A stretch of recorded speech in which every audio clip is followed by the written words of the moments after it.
नमस्कार साथियों। किसी ने बहुत खूब कहा है, लहरों से डरकर नौका पार नहीं होती, कोशिश करने वालों की कभी हार नहीं होती। इसी कहावत को सच किया था नेपोलियन बोनापार्टे ने, जिसने बहुत कम समय में ही पूरे यूरोप में अपना दबदबा कायम कर लिया था। तो आज की वीडियो में हम जानेंगे कैसे नेपोलियन एक ग्रेट लीडर बनकर दुनिया के सामने आए थे। तो शुरू करते हैं हमारी वीडियो को। आज नेपोलियन का जन्म होता है 15 अगस्त 1779 में कोर्सिका नाम के एक आइलैंड पर। उस जमाने में कोर्सिका एक गुलाम देश हुआ करता था और जिसने कोर्सिका पर शासन किया हुआ था वो देश आज की डेट में एग्जिस्ट ही नहीं करता। उस देश का नाम था रिपब्लिक ऑफ जेनुआ। उन दिनों कोर्सिका में लोगों के अंदर आज़ादी को लेके एक अलग ही लहर चल रही थी। हर कोई इंडिपेंडेंट होने का सपना देख रहा था और आज़ादी के इसी स्ट्रगल को लीड कर रहे थे जो पर्सन, उनका नाम है पास्क्वाले पाउली। आज़ादी के इस संघर्ष में 70-60 तक आते आते लड़ाई इतनी चरम पर जा चुकी थी कि देश को बेचने की नौबत यहाँ पर आ गई थी। अब क्योंकि ये देश पहले ही कर्ज में इतनी बुरी तरह से डूबा हुआ था, तो ये डिसाइड करते हैं कि ये आइलैंड हम फ्रांस को बेच डालते हैं। कोर्सिका के फ्रीडम फाइटर्स इससे बहुत दुखी थे और बहुत ही ज़्यादा डिसअपॉइंट हुआ करते थे, क्योंकि ये डिसीजन उन फ्रीडम फाइटर्स के अगेंस्ट में था। अब यहाँ पे पर वो फ्रीडम फाइटर्स यहाँ पर कुछ नहीं कर सकते थे, क्योंकि यहाँ पर अब फ्रांस जितने ताकतवर देश से सामना करना कोई छोटी बात नहीं थी। इसके कुछ सालों बाद नेपोलियन का जन्म होता है।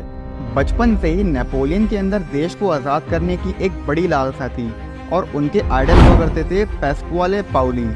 बचपन से ही नेपोलियन को स्कूल में बड़ा परेशान किया जाता था और वे कभी किसी से स्कूल के अंदर बात नहीं किया करते थे, क्योंकि उनका मानना था कि ये फ्रेंच पीपल्स जो हैं ये यहाँ पर कॉलोनाइजर्स हैं और यहाँ पर नेपोलियन ने ये ठाना हुआ था कि एक दिन ये देश कोर्सिका अपना इनसे वापस ले लेंगे।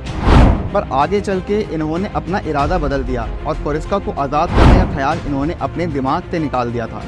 बाद में चल के फ्रेंच रेवोल्यूशन के शुरू होने पर वह फ्रेंच रेवोल्यूशन के प्रिंसिपल पर अपना इंटरेस्ट बनाने लगे और जैकोबिन ग्रुप के मेंबर बन गए, जहां एकेडमी में आर्टिलरी ऑफ फ्रांस में इनका सिलेक्शन होता है। इसके बाद 1785 एडी में फ्रेंच आर्मी में सेकंड लेफ्टिनेंट की पोस्ट पर इनको कमीशन किया जाता है। अब यहाँ पे नेपोलियन ने फ्रेंच रेवोल्यूशन के दौरान इन्होंने ये साबित कर दिया था कि जंग सिर्फ हाइट वेट से नहीं जीती जाती बल्कि इंटेलिजेंस से जीती जाती है।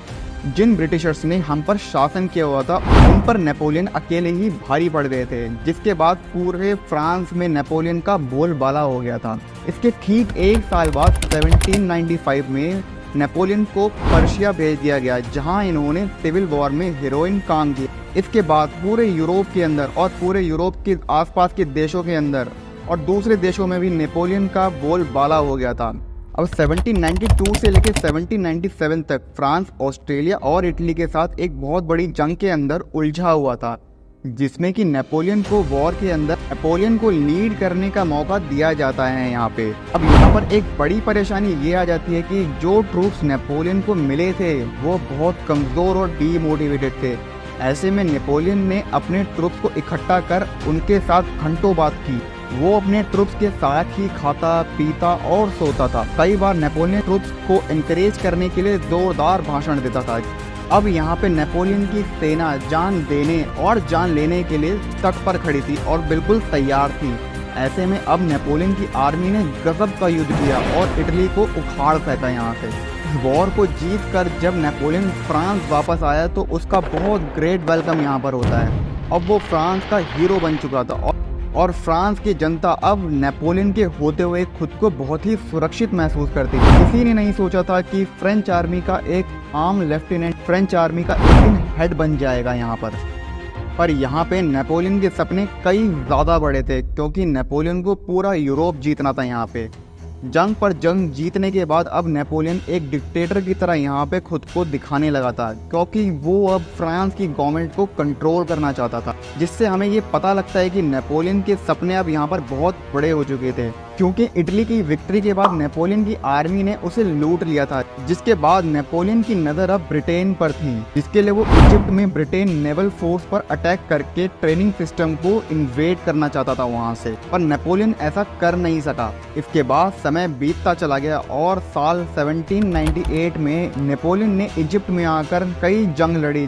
जिसमें सबसे फेमस थी बैटल ऑफ पिरामिड। साल 1799 में अबुकर इन्वेशन के बाद नेपोलियन ने जीत तो हासिल कर ली थी, पर इसमें कई फ्रेंच सोल्जर्स प्ले की वजह से मारे जा चुके थे, जिसकी वजह से ये बैटल ऑफ नाइल हार गए थे यहाँ पे। अब पर इसके बाद भी जब नेपोलियन खाली हाथ फ्रांस लौटा तो वहाँ की जनता ने उसे अपना हीरो ही माना। मैं उम्मीद करता हूँ आपको ये वीडियो पसंद आई होगी, और वीडियो को अगर आपने पसंद किया हो तो लाइक करके चैनल को सब्सक्राइब ज़रूर, क्योंकि मैं इस चैनल पर इसी तरह की इंटरेस्टिंग वीडियोस को डालता